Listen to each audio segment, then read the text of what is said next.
દરેક દિવ્ય હરિભક્તોને જય સ્વામી નારાયણ।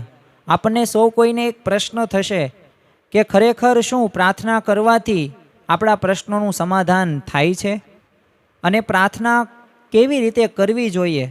અને અમે પ્રાર્થના તો નિત્ય સવારે પૂજાની અંદર પણ કરીએ છીએ અને જ્યારે મંદિરે દર્શન કરવા જઈએ છીએ ત્યારે પણ ભગવાનને પ્રાર્થના કરીએ છીએ, પરંતુ આ ભગવાનને પ્રાર્થનામાં માગવાનું છે શું અને શું માગીએ તો ભગવાન સાંભળે અને કેવું માગવું જોઈએ, એ પ્રાર્થના આપણે ક્યાં અને કેવી રીતે કરવી, એ તમામ પ્રકારના આપણે પ્રશ્નોના જવાબો આ પ્રવચનની અંદર આપણે માણવાના છીએ।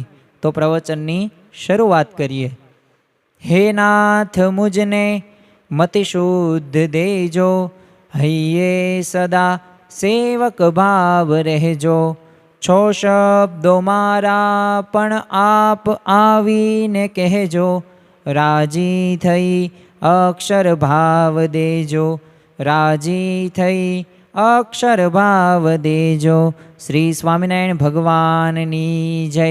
અક્ષર પુરુષોત્તમ મહારાજની જય। ગુણાતીતાનંદ સ્વામી મહારાજની જય।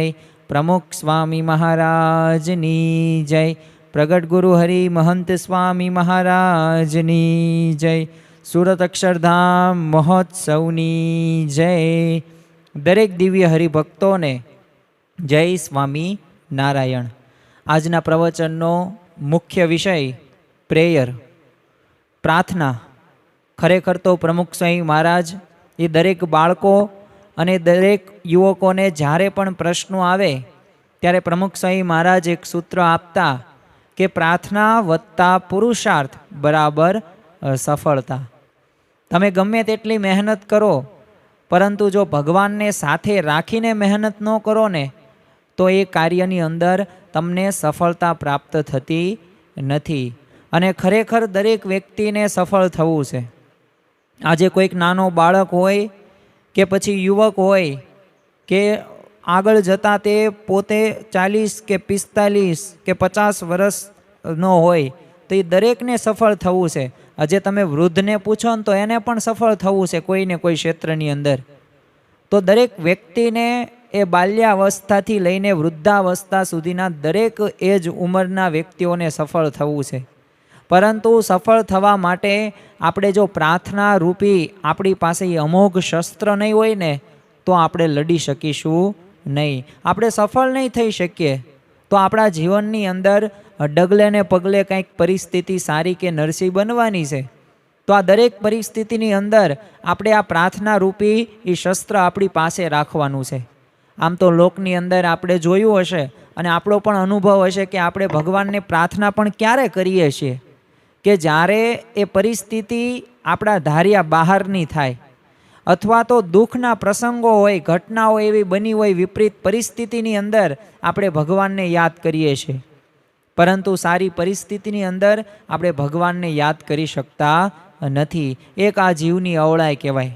તો ખરેખર આપણા જીવનની અંદર આ પ્રાર્થના ખૂબ જરૂરી છે। આમ તો પ્રાર્થના એ આત્માનો ખોરાક છે અને આ વાક્ય સાચું પણ છે, કારણ કે જેમ તમે કરોડ રૂપિયાની એક 4 વ્હીલ લીધી હોય અને એ 4 વ્હીલની અંદર તમે પેટ્રોલ કે ડીઝલ જ ન પુરાવો તો એ કાંઈ ચાલે નહીં। એમાં શરીર ભલે દેહ ગમે એટલું તમે લાલન પાલન પોષણ કરો અને ખોરાક પણ સારું અન્ન જમો, પરંતુ એ આત્માને શું જરૂરી છે? આત્માનો ખોરાક શું? તો આત્માનો ખોરાક છે પ્રાર્થના। અને એક આપણે એક કલ્પના કરીએ કે ભગવાનને આવું આ 7-8 અબજમાંથી આપણે જેવું એક સરસ મજાનો મનુષ્ય દેહ આપણને મળ્યો છે, અને કેવો મનુષ્ય દેહ છે કે આપણી જે ફિંગરપ્રિન્ટ, આપણી જે આંખો, આપણા જે મધુર જે વાણી છે, આપણું જે રૂપ છે એ બીજા અન્યથી અલગ જ પડે છે। એટલે ભગવાને આપણને એવું સર્જન કરીને દીધેલું છે।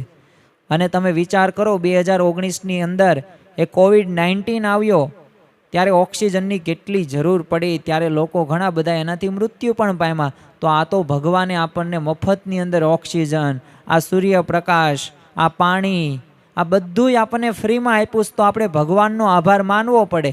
તો એના માટે પ્રાર્થના જરૂરી છે। શ્રીમદ ભાગવતની અંદર એક ગજેન્દ્ર નામના એક હાથીની એક સુંદર કથા આવે છે।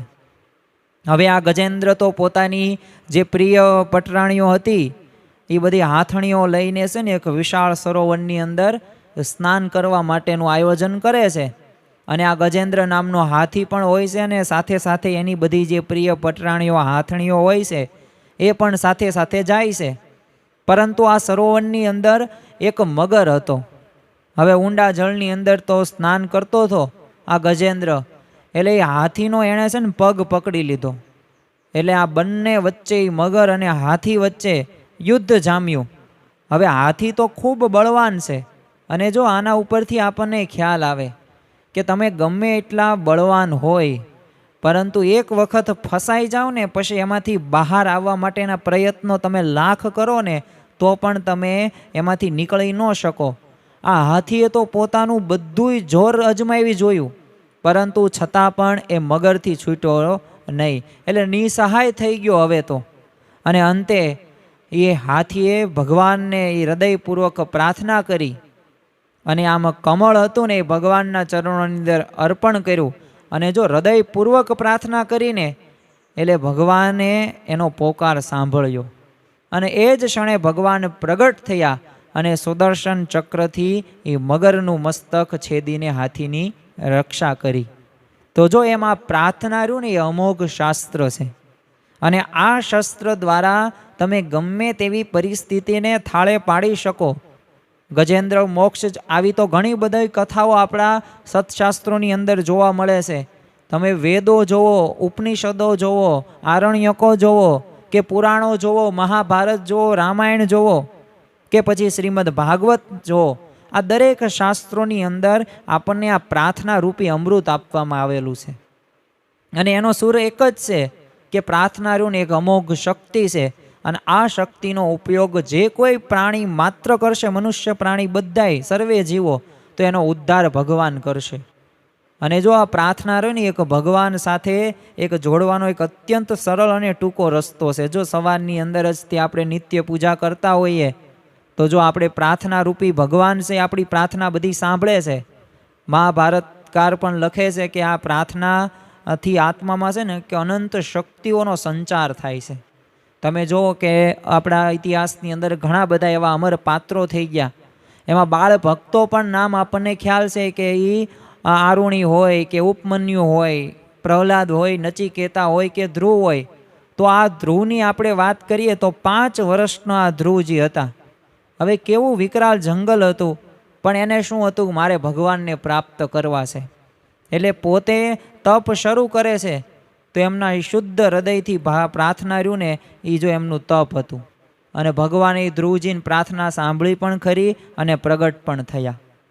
એમ ખરેખર આપણે પણ ભગવાનને પ્રસન્ન કરવા માટે અને એક આભાર માનવા માટે આજ આપણે કહી, જો આપણે લાઇટ બિલ નથી ચૂકવવાનું કે પ્રકાશ આપે છે તેનું, કે પાણીનું પણ બિલ નથી ચૂકવવાનું, કે આપણને ઓક્સિજન આપે છે એનું પણ બિલ આપણે ચૂકવવાનું નથી, પરંતુ આપણે કઈ રીતે ચૂકવી શકીએ, ઋણ કઈ રીતે અદા કરી શકીએ, તો એ ભગવાનને પ્રાર્થના કરીને કરી શકીએ. અને આ પ્રાર્થના એ કાંઈ લૌકિક માર્ગે સિદ્ધિઓ પ્રાપ્ત કરવા માટે નહીં, પરંતુ પ્રાર્થના એક હૃદયનો એક વિષય છે. આ બીજા વિષયો ગમે તેટલા હશે. જો શ્રીજી મહારાજે પણ વચનામૃત ગઢડા પ્રથમના 29મા વચનામૃતમાં કહે છે કે એ 5 વર્ષના ધ્રુવજીને ભગવાનની સ્તુતિ કરવા માંડી ત્યારે વેદાદિકમાં અર્થની સહેજે સ્ફૂર્ણા થઈ અને ભગવાન પ્રત્યેનો એ અનન્ય પ્રેમ અને વિશ્વાસ એ પ્રાર્થના રૂપે બહાર પ્રગટ થાય છે. તો એમ જો શુદ્ધ હૃદયથી તમે જો પ્રાર્થના કરો ને તો ખરેખર ભગવાન એ આપણી પ્રાર્થના સાંભળે જ છે. તારીખ 19/1/2017 રોજ આણંદની અંદર મહંત સ્વામી મહારાજ બિરાજમાન હોય છે. અને ત્યારે મહંત સ્વામી મહારાજે એ પ્રમુખ સ્વામી મહારાજે જન્મ જયંતિની ઉદ્ઘોષ સભાની અંદર જ તે એ આપણા એક જીવનના એક કલ્યાણકારી ગુણો આવે ને એ સંબંધિત મહંત સ્વામી મહારાજે સરસ મજાની વાત એ આશીર્વચનની અંદર કરી. અને પછી તો સંતો સાથે ગોષ્ઠી દરમિયાન તે સ્વામીશ્રીએ ભગવાન અને સંતને ગમે ને એવા ગુણો લાવવા માટે પ્રાર્થના કરવાની વાત કરતા કીધેલું કે આ પ્રાર્થના રહીને એવી કરવી ને કે અંદર ઉતરે, ઉપર છલી નહીં. બનાવટી અને અસલી બેય સાચી લાગે એટલે સરખી લાગે, પણ પ્રાર્થના હોય ને તો તરત કામ થાય. પણ આપણી પ્રાર્થનામાં બોગસની સિરીઝ ચાલે, બોગસ બોગસ અને બોગસ. તો જો અહીંયા મહંત સ્વામી મહારાજ પણ આ વાક્યો કહીને, આ શબ્દો કહીને આપણને ચેતવે છે. જો આપણને સત્પુરુષ સાચી દિશા આપે છે, કઈ રીતે પ્રાર્થના કરવી ને એની રીત પણ શીખવાડે છે. તમે જુઓ પ્રમુખ સ્વામી મહારાજ એ અમેરિકાની અંદર 2:30-3 વાગ્યે રાત્રે ભગવાનને એ 30-35 મિનિટ પ્રાર્થના કરે છે. એટલે તેઓ માને છે કે ભગવાનને પ્રાર્થના કરવાથી ભગવાન પ્રાર્થના સાંભળે છે. પર આ ભગવાન સાથેનો એક વિશ્વાસ દર્શાવે છે, એ શ્રદ્ધા ધરાવે છે. એમ આપણે પણ આપણા જીવનની અંદર ડગલે ને પગલે જો પ્રાર્થના કરતા હોય ને, તો આવી રીતે હૃદયથી પ્રાર્થના કરવી જોઈએ. અને જો તમે પ્રાર્થના શ્રદ્ધાપૂર્વક કરવામાં જો આવે ને, તો એ ફળદાયી નીવડે જ છે અને એના લાભો પણ થાય જ છે. એ ભગવાન ઉપરની એ અતૂટ શ્રદ્ધા જ પ્રાર્થનાના સ્વરૂપમાં ફેરવાઈ જાય છે. તમે જુઓ મહાભારતનો એક પ્રસંગ આપણે જોઈએ કે શકુનીનું છળ કપટ હતું અને શતરંજના ખેલની અંદર યુધિષ્ઠિર તો પોતે હાર પામેલી, પોતે સતી દ્રૌપદી, હવે સમગ્ર આ કૌરવો અને પાંડવોની વચ્ચે આ દુશાસન એના વાળ પકડીને લાવે છે ભર સભાની અંદર. અને ત્યાં કોણ બેઠા હોય છે? તો એવા મહારથીઓ, ભીષ્મ પિતામહ, દ્રોણાચાર્ય, કૃપાચાર્ય, એ 5 પાંડવો, કર્ણ હોય છે, દુર્યોધન હોય છે, ધૃતરાષ્ટ્ર હોય છે. પણ એ એકલી પડી જાય છે આ દ્રૌપદી. કોઈ એનું મદદ કરવા માટે આગળ નથી આવતું. અને ત્યારે એ છેલ્લે કોઈ આશા એની પાસે નહોતી ને દ્રૌપદી પાસે, ત્યારે એ ભગવાનને જો યાદ કરે છે, સંભાળે છે, શ્રદ્ધાપૂર્વક યાદ કરે છે ને, એટલે ભગવાન શ્રી કૃષ્ણ પોતે એ પ્રાર્થના શ્રદ્ધા જોઈને તરત તે હાજરા હજૂર થાય છે. અને એટલું જ નહીં, એ કૃષ્ણએ દ્રૌપદીના વસ્ત્ર પણ એ અનંત ચીર પૂર્યા. હવે 10,000 જેટલું હાથીનું બળ છે ને દુશાસનમાં હતું, પણ એ દ્રૌપદી સામે જેમ નાનું બાળક હોય ને એ આમ ભાખોડિયા ભરે ને એમ બળહીન થઈ ગયું. તો જો આ પ્રાર્થનાનો ચમત્કાર, એ પ્રાર્થનામાં આપણને ગણિત કોઈથી ગણી શકાતા નથી, કારણ કે પ્રાર્થના સમજાવી નથી શકાતી. એનો તો ફક્ત આપણને અનુભવ થઈ શકે. અને આ એક્સપિરિયન્સ કરવો હોય ને, તો આપણે એવી રીતે પ્રાર્થના શ્રદ્ધાપૂર્વક કરીએ ને, તો ખરેખર એ ફળદાયી નીવડે જ છે. એ પ્રાર્થના કયો એટલે જ શ્રદ્ધાનો વિષય છે, આ કાંઈ બુદ્ધિનો નહીં, તર્કનો નથી. પ્રાર્થના આપણને એક સંજીવની ઔષધિ છે, જેનું પરિણામ આપણે જોઈ શકાય છે. પરંતુ એને ક્યારેય તમે બુદ્ધિથી આંકવા જાઓ ને, તો આ પ્રાર્થનાને આંકી નથી શકાતી. આપણે બીજો એક પ્રસંગ જોઈએ કે અક્ષર મંદિર ગોંડલમાં તે જ્યારે કાર્ય શરૂ હતું ને, ત્યારે યોગીજી મહારાજને એક રાત્રે છે ને ઝેરી સાપે ડાબા હાથની પહેલી આંગળી ઉપર ડંખ માર્યો. હવે સ્વાભાવિક રીતે જ્યારે આવી રીતે એરું કે નાગ કરડે ત્યારે આપણે દવાખાને લઈ જઈએ, અને આપણી બુદ્ધિ પણ એ જ જવાબ આપે કે સારવાર કરવી જોઈએ. અને થોડીક જ વારની અંદર તો યોગીજી મહારાજનું શરીર છે ને કાળું પડવા લાગ્યું. હવે શાસ્ત્રીજી મહારાજે ત્યારે ગોંડલની અંદર હાજર હોય છે, એટલે તરત તે શાસ્ત્રીજી મહારાજને આ સમાચાર મોકલ્યા. એટલે શાસ્ત્રીજી મહારાજે તો એમને કહ્યું કે યોગીજી મહારાજને, યોગીને અહીંયા અક્ષરધારીમાં લેવડાવો. અને ઉચ્ચ સ્વરે છે ને સ્વામિનારાયણ મંત્રથી ધૂન સાથે પ્રાર્થના શરૂ કરી. જે ગોંડલ રાજ્યના જે અધિકારીઓ હતા ને, એ બધાને શાસ્ત્રીજી મહારાજને કીધું કે આ ધૂન પડતી મૂકો અને આ યોગીજી મહારાજને તમે દવા માટે કરવા માટે લઈ જાઓ. આવી રીતે ધૂનથી મટશે નહીં. પરંતુ જો શાસ્ત્રીજી મહારાજને એ ભગવાનમાં અને પ્રાર્થનામાં અતૂટ વિશ્વાસ હતો, તો 1-2 કલાક નહીં, ત્યારે 12 કલાકની ધૂન પ્રાર્થના પછી એક ચમત્કાર સર્જાયો. હવે યોગીજી મહારાજનું શરીર જે એ કાળા સર્પનું એ ઝેર આપોઆપ જે હતું ને એ બધું ઉતરી જાય છે. બસ ખાલી ડાબા હાથની પ્રથમ જે આંગળી હતી એ થોડીક સહેજ વાંકી વળી ગઈ. અને જેણે આ નિહાળ્યું ને, ત્યારે એ પ્રાર્થનાની શક્તિનો જો વિચાર કરવા લાગ્યા કે ખરેખર આ પ્રાર્થના રહીને અમોઘ શક્તિ છે ને, અહીંયા આપણને સાક્ષાત અહીંયા જો આ ઉદાહરણ પણ બેસી ગયું. તો એમ જો આપણને લૌકિક રીતે, તાર્કિક રીતે એવું લાગે કે અશક્ય કાર્ય છે, પરંતુ જો એ અશક્ય કાર્યને પણ શક્ય આ સત્પુરુષના વચનો દ્વારા થાય છે, એ પ્રાર્થના દ્વારા થાય છે.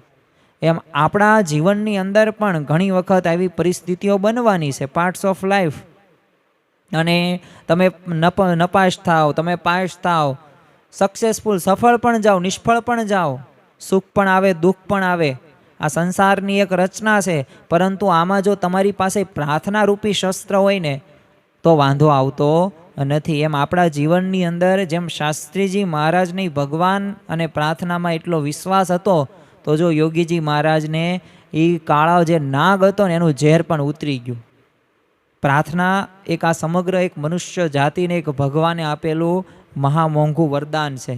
અને જો પ્રાર્થનાના બળે તે મહાત્મા ગાંધીજી તમે જુઓ તો પોતે 1915ની અંદર ભારતની અંદર આવે છે અને 1947ની અંદર દેશને આઝાદ કરવામાં એમનું યોગદાન ઘણું બધું જોવા મળે છે. પરંતુ એ પ્રાર્થના નિત્ય સવારે કરતા હતા અને સવારે ભજન કીર્તનોથી એમનો દિવસ શરૂ થાય, પણ રાત્રે પણ ભગવાનને પ્રાર્થના કરે અને ખરેખર જો આ એમને સ્વરાજી મેળવી શક્યા. પ્રાર્થનાના બળે તે તમે જો રાજસ્થાનના તે એ મીરાબાઈ હવે પ્રભુ ભક્તિમાં આડા આવતા વિઘ્નોને હટાવી દીધા. અરે પ્રાર્થનાથી તો આ નાજા જોગ્યો અને બચાવવા માટે આ શ્રીજી મહારાજ છેક વિસનગરથી ભોયરા દોડીને આવવું પડ્યું. તો આમ જો આપણા જીવનની અંદર જો પ્રાર્થના આપણે શ્રદ્ધાપૂર્વકને હૃદયના ભાવથી કરતા હશું ને તો ભગવાન સાંભળે જ છે અને ભગવાન આપણી મદદ પણ કરે જ છે. બીજું, આપણે જ્યારે પણ પ્રાર્થના કરીએ ને ત્યારે નિષ્કામ ભાવે પ્રાર્થના કરવી જોઈએ. કોઈ પણ પ્રકારની આશા કે અપેક્ષા આપણે છે ને રાખવાની નથી. એ રહિત પ્રાર્થના કરવામાં આવે ને તો ભગવાન અને સંત વધુ પ્રસન્ન થાય છે. કારણ કે જો પ્રાર્થનામાં કોઈ જ લૌકિક માંગણી ન હોઈ શકે. લોઢવા ગામની તે એક લખુચારણ હવે પોતે વિવેક ચૂકી ગઈ. અને વિવેક કેવો ચૂકી ગઈ? તો મહારાજ જ્યારે નીલકંઠ વર્ણી સ્વરૂપે જ્યારે વન વિચરણ કરવા માટે નીકળેલા અયોધ્યાથી અને ત્યારે લોઢવા ગામે પધાર્યા અને અહીંયા લખુચારણ નામની સદગુરુ આત્માનંદ સ્વામીની આત્મજ્ઞાની શિષ્ય હતી. એટલે નીલકંઠ વર્ણીના દિવ્ય સ્વરૂપમાં પોતે આકર્ષાઈ ગઈ અને નીલકંઠ વર્ણીની તો ઘણી બધી એને અપાર સેવા કરી. એટલે હવે આ સેવા કરીને એટલે નીલકંઠ વર્ણીએ આમને આ લખુચારણને વરદાન માગવા કીધું.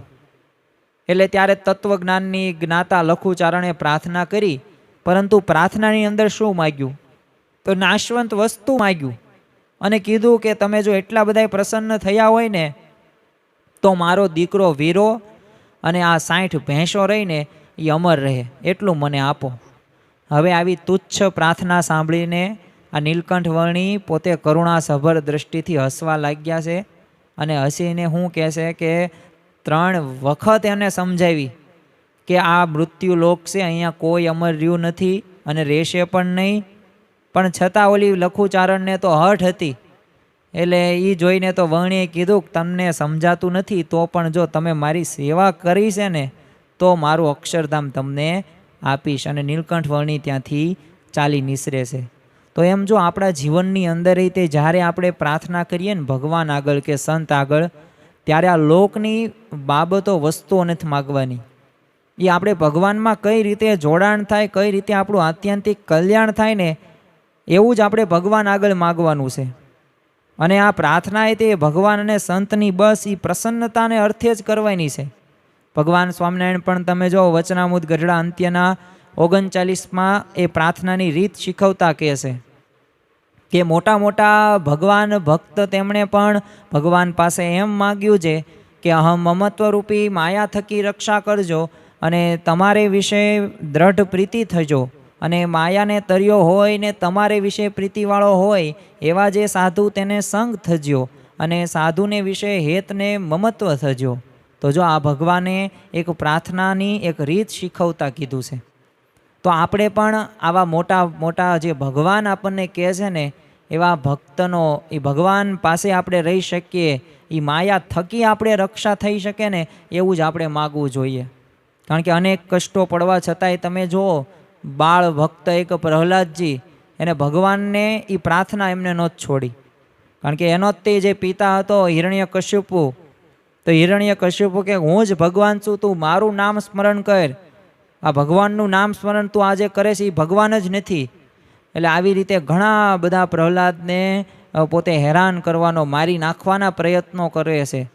પરંતુ જો ભગવાન પોતે એ આવે છે ને હિરણ્યકશ્યપુનો નાશ કરીને જ્યારે આ પ્રહલાદને વરદાન માગવાનું જણાવ્યું ને ત્યારે પ્રહલાદજીએ કરેલી પ્રાર્થના કેવી હતી? અનન્ય હતી. એની નોંધ લેતા પણ મહારાજે પોતે વચનામૃત લોયાના 3માં કહે છે કે આ પ્રહલાદ જે તે નૃસિંહજી પ્રત્યે બોલ્યા છે કે હે મહારાજ, હું આ તમારા વિકરાળ રૂપથી નથી બીતો, ને તમે જે મારી દેહિક રક્ષા કરી તેને હું રક્ષા નથી માનતો, ને તમે જ્યારે મારા ઇન્દ્રિય રૂપ શત્રુના ગણ થકી રક્ષા કરશો ને ત્યારે હું રક્ષા માનીશ.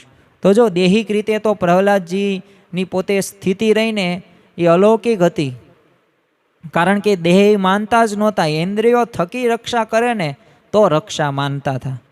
તો ખરેખર જો આત્મા રૂપે પોતે વર્તતા મહારાજે પણ પોતાના એ આશ્રિત ભક્તોને પ્રાર્થના કઈ રીતે કરવી ને જોઈએ એ શીખવાડેલી છે, અને ઘણા બધા ચરિત્રો એમને કર્યા છે. જ્યારે સદગુરુ રામાનંદ સ્વામીએ તે 21 વર્ષના એ સહજાનંદ સ્વામીને હવે સર્વે સત્સંગીના પોતે અધિપતિ તરીકે સ્થાપ્યા ને ત્યારે વરદાન માગવાનું કીધું હતું, અને ત્યારે આધ્યાત્મિક ઇતિહાસમાં એક આ અજોડ વરદાનો 2 માગ્યા, અને પ્રાર્થના કરતા શ્રીજી મહારાજે કીધું કે તમારા સત્સંગીના જો હાથમાં એ રામપત્તર એટલે કે ભિક્ષા પાત્ર આવવાનું હોય ને તો મને ભલે આવે, પરંતુ તમારા સત્સંગી અન્ન વસ્ત્ર કરીને દુઃખી ન થાય. આ પહેલું વરદાન રામાનંદ સ્વામી પાસે માગે છે જો પ્રાર્થના કરે છે. બીજું વરદાન એ માગે છે કે તમારા સત્સંગીને જો શરીરમાં એક વીછીનું દુઃખ લખ્યું હોય ને તો મને એક રૂવાડે કોટી વીછીનું દુઃખ થાય, પણ તમારા સત્સંગીને દુઃખ થશો નહીં. જો આ ભગવાને આપણી માટે માગી લીધેલું છે. હવે તો આપણે બસ ભગવાનનું ભજન કરવાનું છે. અને જો ભગવાન તો રોટલા દેશે, પરંતુ આ રોટલાય દેશે, આપણી સારી સગવડતા અન્ન વસ્ત્રે કરીને પાયાની જરૂરિયાત પણ સંતોષશે, પણ હજી જો આપણે પીઝા ને બર્ગરના સપના જોતા હોય અને ભગવાનનું ભજન ન કરતા હોય ને તો આપણે અજ્ઞાની છીએ. તો ખરેખર આપણે ભગવાનનું ભજન કરવું જોઈએ. જો શ્રીજી મહારાજની આવી અતિશય કરુણા પ્રાર્થનાની અંદર આપણને દેખાય છે, કારણ કે પરદુઃખને જોઈને જેનું અંતર દ્રવી જતું હોય ને એના હૃદયમાં જ આવી પ્રાર્થના ઉદ્ભવી શકે, એટલે એ નિસ્વાર્થપણે ચાહી શકે ને એ જ વ્યક્તિ ઉત્તમ રીતે આ પ્રાર્થના કરી શકે. આવા તો શ્રીજી મહારાજે ઘણા પ્રસંગોની અંદર એ પ્રાર્થનાનો આપણને રસ્તો બતાવ્યો છે. અક્ષરમૂર્તિ ગુણાતીતાનંદ સ્વામીએ પણ એક પ્રાર્થનાની અતિ ઉત્તમ રીત શીખવી છે, કારણ કે જ્યારે જૂના સાવર ગામના દરબાર ઉગા ખુમાણ હવે પોતાના ગામમાંથી ગુણાતીતાનંદ સ્વામી અને સંતોને અતિશય મારીને બહાર કાઢી મૂક્યા હતા. હવે સંતો તો અતિશય લોહી લુહાણ ને હાલતમાં ગામ બહાર તળાવને કાંઠે રોકાયા. એટલે એવામાં ગુણાતીતાનંદ સ્વામીને જાણવા મળ્યું કે આ દરબારને આપણું અતિશય અપમાન કર્યું છે, પણ એ દરબારને કોઈ સંતાન નથી. જો ગુણાતીતાનંદ સ્વામીનું ત્યારે હૃદય રહ્યું ને એ પોતે દ્રવી જાય, એટલે એમને શુભ સંકલ્પ કર્યો, શ્રીજી મહારાજના ચરણે પ્રાર્થના કરી કે આ દરબારને ઘેર પારણું બંધાય. અને જો આ ગુણાતીતાનંદ સંતની પ્રાર્થના ભગવાને સાંભળવી પડી, અને દરબારને મોટી ઉંમરે દીકરાનો જન્મ થયો. અને થોડાક જ વર્ષો પછી સ્વામી દરબારને ઘેર પહોંચ્યા ને ત્યારે આ જૂના પ્રસંગની યાદ અપાવતા કહ્યું, અને ત્યારે એ ઉગા ખુમાણ પોતે આ સ્વામીની કરુણા જોઈને પોતે ગદગદિત થઈને રડવા લાગે છે. તો આમ પ્રાર્થના રહીને અત્યંત વિકટ સંજોગોમાં પણ એ સૌનું ભલું થાય ને એવી હોવી જોઈએ. કોઈકનું અહિત થાય, કોઈકનું ખરાબ થાય ને તો એવી પ્રાર્થના આપણને ભગવાન કે સંત શીખવતા જ નથી. જ્યારે તમે જુઓ ભગવાન સ્વામિનારાયણ તો આમ તો હોળીનો ઉત્સવ એમને અતિશય પ્રિય હતો, એટલે સારંગપુરની અંદર બધા ભક્તો હવે ને ફગવા એટલે વરદાન રૂપી પ્રસાદ માગવા જણાવ્યું ને ત્યારે એ ડાંગરવા ગામના, ઉત્તર ગુજરાતમાં ડાંગરવા આવેલું છે, ત્યાં ગામના જતનબા ફોઈ અને બીજી બધી બાઈઓએ ભક્તોને ઉત્કૃષ્ટ પ્રાર્થના કરી. અને જો આપણને ભક્ત ચિંતામણીની અંદર એ ગ્રંથની અંદર સદગુરુ નિષ્કુળાનંદ સ્વામીએ 64મા પ્રકરણની અંદર આ ઐતિહાસિક પ્રાર્થનાનો એમને સમાવેશ કરી લીધો છે, કારણ કે એમની પ્રાર્થના રહીને ઉત્તમ પ્રાર્થનામાં નમૂનારૂપ આ પ્રાર્થના હતી. અને તત્કાલીન સ્ત્રી ભક્તોની આવી ઉચ્ચ તમે આધ્યાત્મિક સ્થિતિનું અહીંયા સ્પષ્ટ ચિત્ર જોવા મળે છે. અને એમને મહારાજ આગળ શું માગે છે? આ લોકની કોઈ ધન કે સમૃદ્ધિ કે દેહિક સુખ નહીં, પરંતુ તે મહારાજ આગળ માગે છે. કહે છે, મહાબળવંત માયા તમારી, જેણે આવરિયા નર નારી, એવું વરદાન દીજીએ આપે, એહ માયા અમને ન વ્યાપે, વળી તમારે વિશે જીવન, નાવે મનુષ્ય બુદ્ધિ કોઈ દન, જે લીલા કરો તમે લાલ, તેને સમજો અલૌકિક ખ્યાલ. એટલે કે આ માયા તમારી છે ને, એમાં અમે ક્યારેય તે ફસાવીએ નહીં. એવું માયામય જીવન, એવું સુખ અમને આપતાય નહીં. અને તમારા વિશે જીવનની અંદર ક્યારેય અમને મનુષ્ય બુદ્ધિ ન આવે, આત્મબુદ્ધિ આવે, નિર્દોષ બુદ્ધિ આવે. જો આવું ભગવાન આગળ આ બાહ્યો માગે છે. અને શ્રીજી મહારાજ પણ આ જ્યારે આ પ્રાર્થના સાંભળે છે ને, એટલે ઘણા બધા રાજી થઈ જાય છે. એટલે જ ગુણાતીતાનંદ સ્વામીએ એ પ્રાર્થનાનો એક સંદર્ભ એક સ્પષ્ટ કરતા જણાવે છે કે આ વિષય માગે ને એ ભક્ત નહીં, અને વિષય આપે એ ભગવાન નહીં. કારણ કે એ કુંતાજી દુઃખ માગ કે લીનો એહી ભક્ત કી રીતિ વે. ભક્ત તો છે ને પ્રાર્થના દ્વારા એ બીજાના દુઃખ પોતાની પાસે માંગી લેશે. કારણ કે એ પ્રાર્થના દ્વારા ભક્ત ભગવાનનું એક સમીપપણું અનુભવે છે, અને એને કોઈ લૌકિક આકાંક્ષા નથી રહેતી, અપેક્ષા નથી રહેતી. અને ખરેખર જો જ્યારે આ વાત આપણે સમજીશું ને, ત્યારે જ આપણા જીવનની અંદર એ આધ્યાત્મિક માર્ગે આપણે આગળ વધી શકીશું. લોકના તો તમે ગમે તેટલા ભોગ ભોગવશો ને, એમાં વિષયોમાંથી ક્યારેય તૃપ્તિ નથી થવાની. એટલે જ તે શ્રીજી મહારાજે પણ વચનામૃતની અંદર લખ્યું છે કે આ પૃથ્વીને તમે 2 કટકા કરો અને ઉપરથી નીચે સુધી એ ભોં સુધી તમે નકરું પાણી ભરો, કોઈ દિવસ પૃથ્વી ભરાવાની નથી. એમાં વિષયોમાંથી આ જીવ ક્યારેય તૃપ્ત થયો નથી, થશે પણ નહીં. એટલે આને વિષયોમાંથી તો આપણે આઘા જ રહેવાનું છે, એમાં આપણે અનાસક્ત જ રહેવાનું છે, એમાં આસક્તિ રાખવાની નથી. હવે આપણને પ્રશ્ન થાય કે ખરેખર આ શ્રદ્ધાપૂર્વક પ્રાર્થના કરીએ, હૃદયથી પ્રાર્થના કરીએ તો આ કાર્યો થાય છે. તો હવે આ પ્રાર્થના અમારે ક્યાં અને ક્યારે કરવી જોઈએ? તો જો આપણે દિવસ દરમિયાન આપણે નાની મોટી તમામ પ્રવૃત્તિની અંદર એ ભગવાન અને ગુરુની રુચિ મુજબ વર્તાય ને, એનું આપણે નિત્ય અનુસંધાન રાખવાનું છે. અને એ મુજબ વર્તવાનું બળ મળે ને એવી આપણે પ્રાર્થના સતત શરૂ રાખવાની છે. કારણ કે આ વિચાર સતત શરૂ નહીં આવે ને, તો આપણે પૂજાની અંદર, ઘર મંદિરની અંદર જ્યારે સવાર સાંજ આરતી કરતા હશું ને, તો એમાં આપણું વૃત્તિ સરખી રીતે પ્રાર્થનામાં નહીં રહે.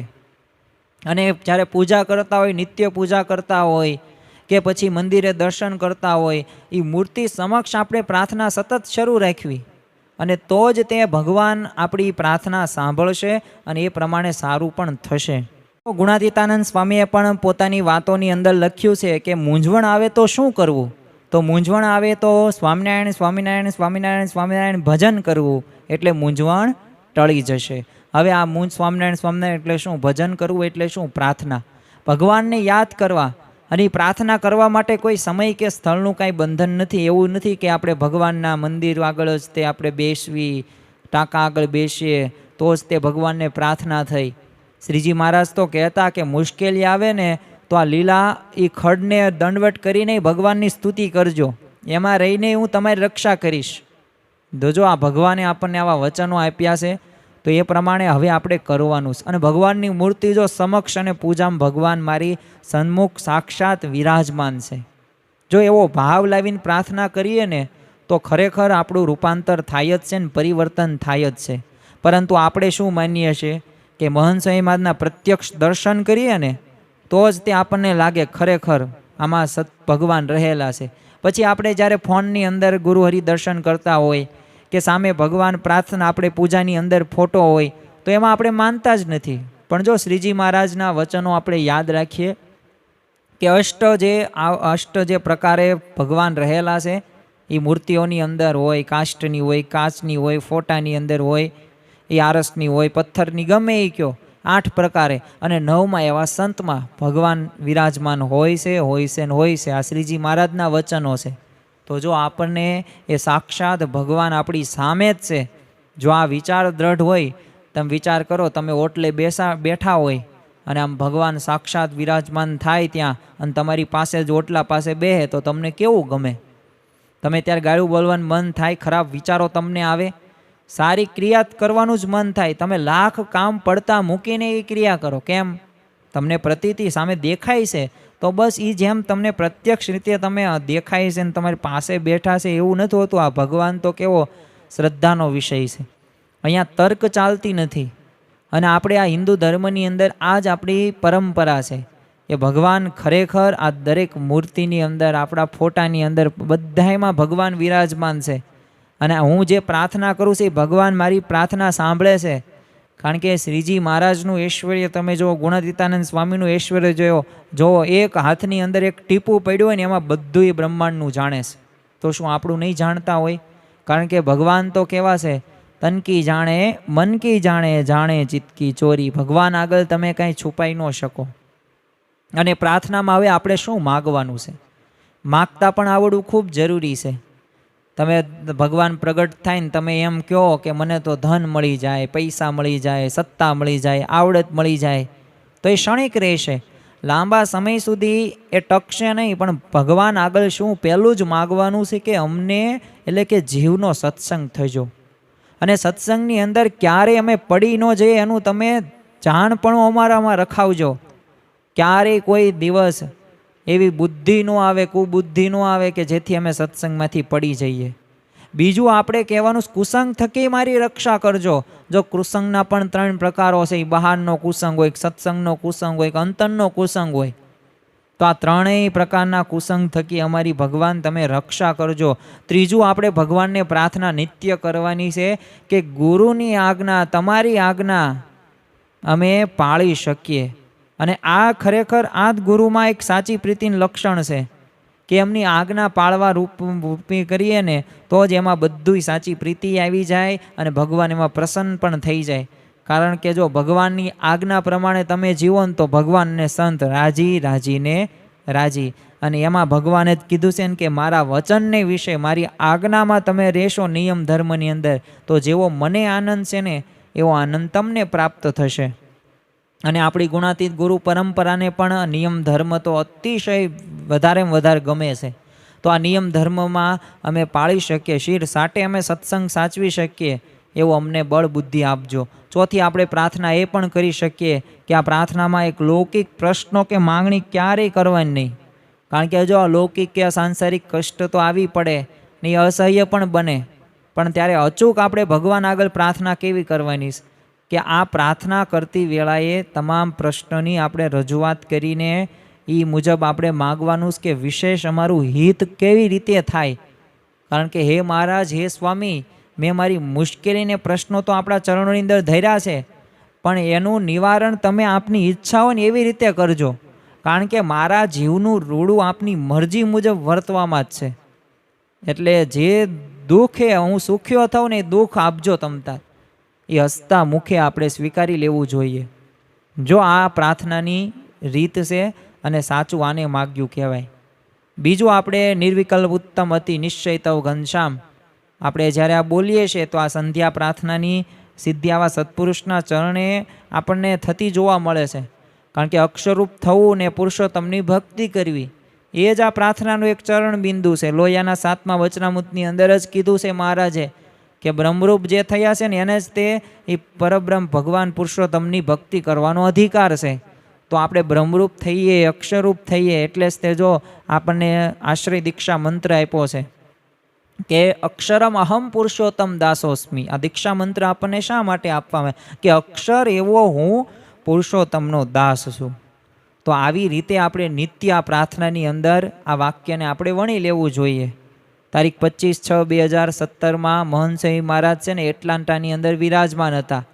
હવે અલ્પાહાર બાદ તો મહંત સ્વામી મહારાજ આરામ કરવા માટે પધાર્યા, પણ થોડી જ વારમાં છે ને જાગી ગયા અને પથારીમાં બેઠા થયા. એટલે ત્યાં બાજુમાં એક સેવક હતા, એમને મહંત સ્વામી મહારાજને કીધું કે સ્વામી શું થયું, તમે બીમાર છો, કાંઈ તકલીફ છે, કાંઈ મદદની જરૂર છે? સ્વામી શ્રી કે ના. એટલે સેવકે બીજો પ્રશ્ન પૂછ્યો, તો શું થયું, આમ કેમ બેઠા થયા? ત્યારે સ્વામીએ કીધું હું તો પ્રાર્થના કરું છું. એટલે સેવક સંતોને પ્રશ્ન થયો કે અત્યારે વળી કઈ પ્રાર્થના કરે છે? એટલે સામે પૂછ્યું કોના માટે પ્રાર્થના કરો છો? અને ત્યારે મહંત સ્વામીમાં જે કહ્યું કે દેશમાં વરસાદ થાય અને હરિભક્તો સુખિયા થાય ને એ માટે હું પ્રાર્થના કરું છું. એટલે સેવકે સામે એક હે ને ઊંડાણપૂર્વકનો એક પ્રશ્ન પૂછ્યો, બાપા તમે અત્યારે તો આ પ્રાર્થના કરો છો, પણ આપ આવે ક્યારે ક્યારે આવી પ્રાર્થના કરો છો? સ્વામીશ્રીએ શું કીધું, રોજ પ્રાર્થના કરું છું. અને જો ખરેખર સત્પુરુષ એ આપણા માટે દરરોજ પ્રાર્થના કરે છે કે આપણને સારાનો સંગ થાય, આપણે સંત સમાગમ કરી શકીએ, નિયમ ધર્મ પાળી શકીએ અને એ ઉપાસના સંબંધિત દરેક પ્રકારની નિષ્ઠા આપણામાં એ હૃદયની અંદર આત્મસાત થાય ને એના માટે દરરોજ પ્રાર્થનાઓ કરે છે. મહાભારતની અંદર તમે જુઓ, એ અર્જુન કુરુક્ષેત્રની અંદર એ ભીષ્મ પિતામાં, હવે ભીષ્મ પિતામાં એ પ્રતિજ્ઞા લીધી, કારણ કે એ દુર્યોધનને કટુ વચનો કહ્યા હતા કે તમે આટલા બધા તે વર્ષોના તમને બધું શસ્ત્રનું બધું જ્ઞાન છે અને તમે આ અર્જુન ને આ બધા નકુલ ને સહદેવ ને ભીમ અને યુધિષ્ઠિર આને તમે જે કંઈ પાંડવોમાંથી કંઈ ઓછા નથી કરી શક્યા, આટલા દિવસ થઈ ગયા તોય. એટલે તમે તો, મને તો એવું લાગે છે તમે મારા પક્ષમાં નહીં એમના પક્ષમાં રહીને યુદ્ધ કરો છો. અને ત્યારે ભીષ્મ પ્રતિજ્ઞા લીધી કે આવતીકાલે કાં હું નહીં અને કાં અર્જુન નહીં. હવે અર્જુનને તો ખ્યાલ હતો પ્રતિજ્ઞાનો, પણ પોતે સૂઈ જાય છે. હવે ત્યાં છાવણીની અંદર શ્રી કૃષ્ણ ભગવાન ને યુધિષ્ઠિર ને ભીમ આ બધાએ તો ચર્ચા વિચારણા કરે છે, પણ અર્જુન તો ત્યાં હોતો નથી. એટલે શ્રી કૃષ્ણ ભગવાન તો પોતે અર્જુનની છાવણીમાં જાય છે, ઘસઘસાટ હૂતો હોય છે, એને જગાડે છે અને કહે છે કે તને ખ્યાલ છે ભીષ્મ પિતામહે પ્રતિજ્ઞા લીધી છે? અર્જુન કે આ ખ્યાલ છે ને, તો પછી કેમ સૂતો છું? કે તમે જાગો છો ને પછી મારે શું વાંધો પ્રશ્ન છે? તે કે ભીષ્મ પ્રતિજ્ઞા લીધી, કે હા એ તો લીધી છે, કાં અર્જુનની કાં એ નહીં, આવતીકાલે એવું થવાનું છે, એટલે તું કાંઈક તૈયારી કર. એક તૈયારી શું કરે? તમે જાગો છો ને, મારે કાંઈ પ્રશ્ન જ નથી, એ બધું થઈ જશે. જો આવી વિપરીત કુરુક્ષેત્રની અંદર પરિસ્થિતિ હતી, પણ છતાં પણ એ ભીષ્મ પ્રતિજ્ઞા વચ્ચે પણ એ અર્જુન સૂઈ શક્યો. શા માટે? કારણ કે ભગવાન શ્રી કૃષ્ણ જાગતા હતા. એમ આપણે પણ આ સંસારના ત્રિવિધ તાપ વચ્ચે એક શાંતિથી આપણે સૂઈ શકીએ છીએ, કારણ કે આજે મહંત સ્વામી મહારાજ આપણા માટે જાગી રહ્યા છે, એ પ્રાર્થના કરે છે. એટલે જો આપણા દરેક પ્રકારના પ્રશ્નોનું સમાધાન થઈ જાય છે. વર્તમાન કાળે પણ મહંત સ્વામી મહારાજ એવા જ સંત છે કે જેમની આપણે એક પ્રાર્થનાના એક સંસ્પર્શથી અનેકના જીવન પરિવર્તનો થયા છે, અને જેમની પ્રાર્થનાથી હજારો દુખિયાઓને સુખના કિનારે પોતે મળ્યા છે. તો આ મહંત સ્વામી મહારાજના સંગે અનેકના અંતરની અંદર એ લૌકિક અપેક્ષા હોય ને એ પણ ટળી જાય છે, અને એક શાશ્વત સુખની એક પ્રાર્થનાના સૂર ઉઠ્યા છે. એટલે જ સ્વામીશ્રી એકવાર બોલેલા કે આ સત્પુરુષ આપણને પ્રાર્થના કરતા શીખવે છે, અને પ્રાર્થનાની અમોઘ શક્તિને આપણે આત્મસાત કરવાની છે. તો ખરેખર આજના દિવસે આપણે ભગવાન અને સંતને પ્રાર્થના કરવાની છે. જો પ્રાર્થના એ મહત્વનું અમોઘ શસ્ત્ર છે એમ નામ કહેવામાં આવ્યું નથી. પ્રાર્થના એ આત્માનો ખોરાક છે અમથા કહેવામાં આવ્યું નથી. પ્રાર્થના ભાવથી કરવી જોઈએ, હૃદયપૂર્વક કરવી જોઈએ, શ્રદ્ધાપૂર્વક કરવી જોઈએ, નિત્ય પ્રાર્થના કરવી જોઈએ એમ નામ કહેવામાં આવ્યું નથી. કારણ કે સત્પુરુષ અને ગુણાતીત ગુરુ પરંપરાના જીવનની અંદર અને ઇતિહાસના ઘણા બધા એવા દ્રષ્ટાંતો આપણે એમ સાંભળીએ છીએ કે જેના ઉપરથી એક સ્પષ્ટ ખબર પડે છે કે આ પ્રાર્થના એ આપણને આગળ વધારે છે. તો ખરેખર આપણા જીવનની અંદર આપણે સૌ કોઈએ એ પરિસ્થિતિ તો આવવાની છે, કારણ કે સંસાર છે સુખ દુઃખનો દરિયો, તેમાં તરી શકે કોઈક જ તરિયો. કે આ સંસાર છે પ્રશ્નો તો આવવાના છે વધતા ઓછા પ્રમાણની અંદર.